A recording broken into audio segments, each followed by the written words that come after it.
Hi guys, I am Ibigandscary. I'm bringing you another StarCraft 2 replay, this time on Circurus Plateau. Once again submitted by Hilopicolo in your top left corner, playing your red Terran. Bottom right corner we have JunijiSanPun. Bottom right, blue Zerg. Blue versus red, both players are platinum, so that makes me believe that this is a ladder game. Hilopicolo has been posting a lot of ladder games on the subreddit Cast It off of Reddit. There we go. So thanks to Hilopicolo for doing that. Circurus Plateau has a medium choke leading down to the natural. Easy to take, easy to hold because of the larger sized ramp leading down, but it's still separated, from the common ground. So you only have one angle of attack, so that's always nice, always favoring at least the two-base play. What it doesn't favor exactly is three-base. The third base is very exposed. You've got one pathway here, another pathway here, and a third pathway down through the destructible rocks, which we don't see utilized a lot, just because if you're going to take those down, you might as well take the fourth. The other third you could take is pushing up towards the other player's base. So we don't often see that, but it is nice because, once again, it's not as exposed, and you also have your fourth lined up right here. So as long as you know where your opponent is based from, it's always a nice idea just to have that option. It looks like Sanpun has figured out where Hilopicolo is based, because his scouting drone snuck in before the wall had finished. Doesn't look like the supply depot is thrown down. Sometimes you'll see players throw down a supply depot and just not finish it, such as what Hilopicolo is going to do with this engineering bay. Hilopicolo got his SCV in position before Sanpun's drone could get down there to throw down the hatchery, and it looks like Piccolo is going to be building an engineering bay, but he's not going to finish this engineering bay. He's going to cancel it before it gets done, so that whenever it's close to going down, he'll cancel it and get refunded for all of the minerals.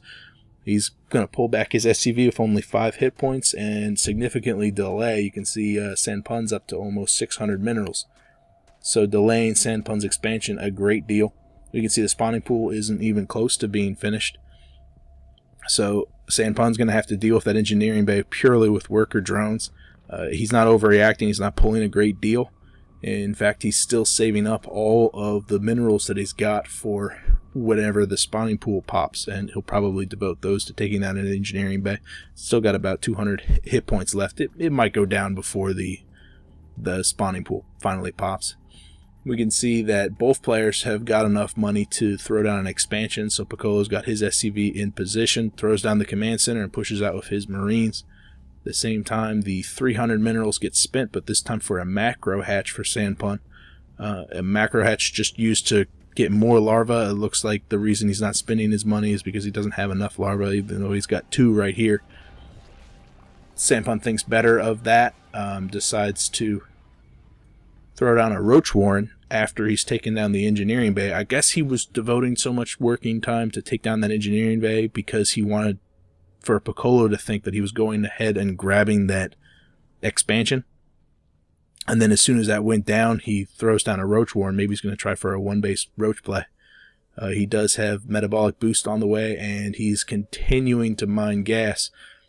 So that does seem like he's going to be favoring a one-base roach player. Now he's got a baneling nest going down, so perhaps a baneling bust is in order, just for some added pressure. These 4 Marines push back the Zerglings. Actually, it seems like, I'm going to be honest, Sanpun seems to have been thrown for a loop here. He seems confused by his inability to grab the expansion. That's really what he wanted to do, and he wasn't able to do that. So, and because of that, he's been forced to kind of adapt, and went for that macro hatch, thought better than that, went for the roach warren, thought better than that, and now he's going for a baneling nest, which appears to be what he's going to do now.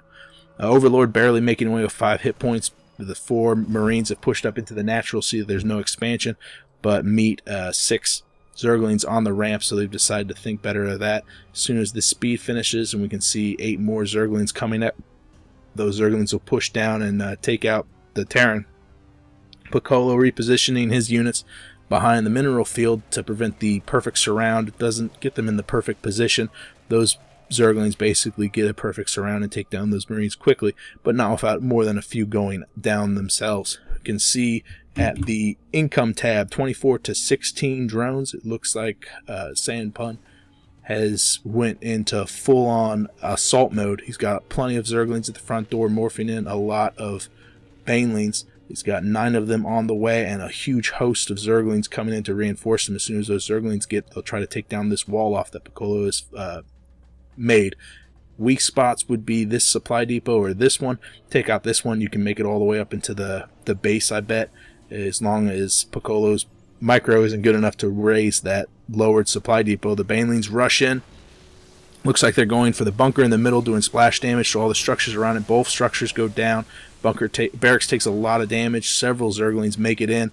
Unfortunately, those Zerglings are currently wiping up the rest of the Marines, finally making it over to the SCVs. The saturation here isn't that good, but a single Marine shows up, and that's enough to push back the 3 remaining weakened Zerglings.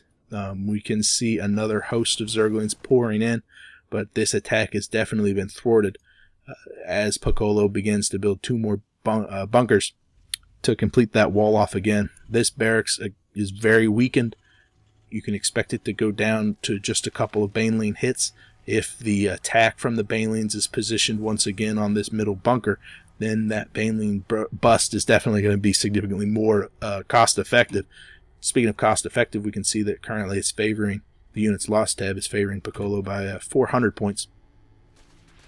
A scouting Marine comes out, costs Sanpun a single Baneling. Not the end of the world, but we have 6 more Banelings and no Zergling shield. Only a handful make it in. All of these buildings are in red, and red, so they're all burning down, but there's 3 SCVs in position to take it out. The Zerglings decide to focus on the one building that's being repaired by the SCV. They don't do any damage to the SCV at first, and several go down. Finally deciding to do damage to the SCV, but at that point there were only 2 left, and they have to push back. That barracks does go down. It looks like 2 drones are moving out, one to take an expansion here, the other one to head here to take a third. This is a good idea. Once again, the economic tab is showing 35 to 21. The worker count is heavily favoring Hilopicolo, and just the sheer amount of minerals that he's pouring in, he can really produce a great deal of units and structures with that excess minerals. And we can see a siege tank and a siege mode are both being cranked out now. As soon as they finish, I'm sure Piccolo is going to begin to start thinking about moving out. He might wait for a couple more siege tanks. We see no starport on the way, so that's probably not what he's waiting for. I don't see any upgrades, so probably a siege tank, maybe a couple more. If he waits too much longer, though, Sanpun can definitely get back in this game.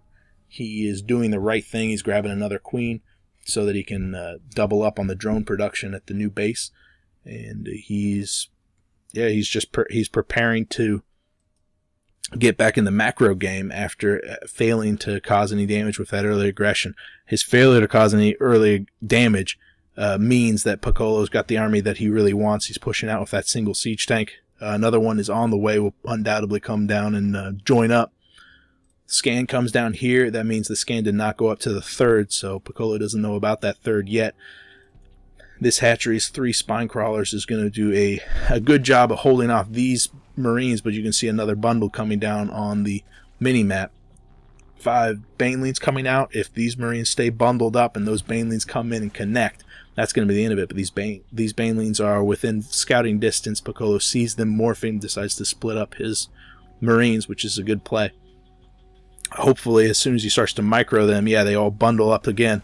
The Banelings are just waiting for them to get on creep so they can close the distance. Marines rushing in, dealing damage, taking out 1 spine crawler. Banelings come out, deals some more damage to the bundles of Marines. Their numbers are significantly diminished. We can see that the reinforcement tank has just arrived, as well as a Marauder and several more Marines. Siege tanks moving up to the high ground. We have a lot of Zerglings on the field and 16 more on the way. Sanpun needs to wait until the other 16 arrive, but they decide to rush in, target fire the siege tank.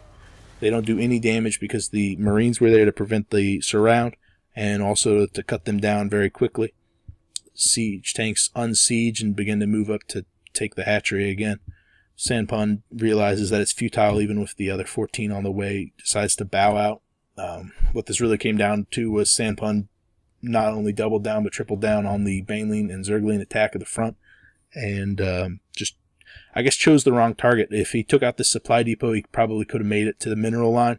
Only would have to deal with the actual Marines. If he had decided on this barracks the second time through, that would have been rather more micro intensive, because he would have actually had to check to see which one was lower health. But a scouting Zergling or maybe even a suicidal Overlord could have really helped him take down that barracks, and then he would have had access to the interior, and his Zerglings would have had a better chance at causing damage.